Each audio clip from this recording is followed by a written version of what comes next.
বন্ধুরা শুভ সকাল, সবাই কেমন আছো? আশা করি সবাই ভালো আছো। আর আমাদের চাটা খাওয়া শেষ, তারপরে বসলাম রান্না। আর আমি সকাল সকাল রান্না করতে কারণ হয়েছে সবজি টবজি আমরা কাটা হয়েছে রাত্রেবেলা হয়তো কাটটা ধুয়ে টুয়ে রেখে দিই।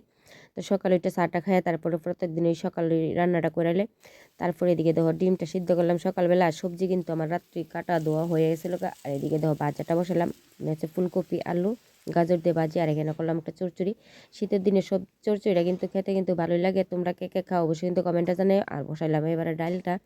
তো ডালটা বসালাম, ডালটা রান্না করবো হচ্ছে সিম দিয়া। তো ভাজাটা হয়ে আছে, তো ভাজাটা নামায় নিলাম। আর এদিকে মানে ডালটা সিটিলে তারপরে বসাম হয়েছে ভাত। আর এদিকে কিন্তু ভাতের জলটা অন্য চলাত বসা দিলাম। আর এদিকে কিন্তু চচ্চড়িটা রয়েছে, চচ্চড়িটা হয়েছে না হনো। তো ধনিয়া পাতা দিয়ে তারপরে চচ্চড়িটা নামাই নিবো। আর এদিকে দেখো ভাতের জলটা প্রায় গরম হয়ে আসছে, এবার চালটা ধুয়ে দিতেছি। ওইবারে চচ্চড়িটা হয়ে আসছে, প্রায় নামাই নিমো অক্ষণে ধনিয়া পাতা দিয়ে তারপরে নামাই নিবো। আর এদিকে দেখো ডিমটাও ভাজা বসা দিলাম। তো ডিমটা ভাজা তারপরে সম্বাস দিয়ে বসাই দিব, পেঁয়াজ কুচি সম্বাস দিয়ে তারপর ডিমটা বসামো। আর এদিকে তো পাকে দিয়ে একটু ডালটা সিটি দিতেছি। তো ডালটা সিটি দিয়ে তারপরে রেখে তার ডিমটা এদিকে বসাই দিব। তো চচ্চড়িটা নামাই নিলাম। আর এদিকে তো ডালটা সিটি হয়েছে, এবার আমি ডিমটাও বসাই দিলাম। তো ডিমটা বাজ্যা লিতেছি, বাজ্যা পেঁয়াজ কুচি সম্বাস দিয়ে বসাই দিলাম। আর একটু পাতলা করে চুল করুম ডিমটা।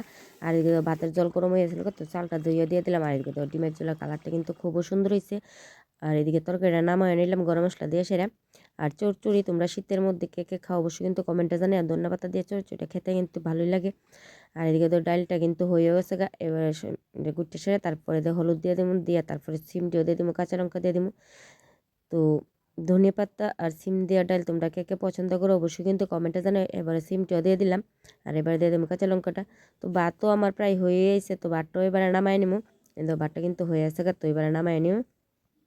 রান্না করতে করতে দেখো চুলাটা একটু পরিষ্কার করে দিয়েছি। আর চুলাটা মুছার থাকলে তো রান্না করতে করতে চুলাটা মুছা তারপরে ভাতটাও নামাই নিতেছি।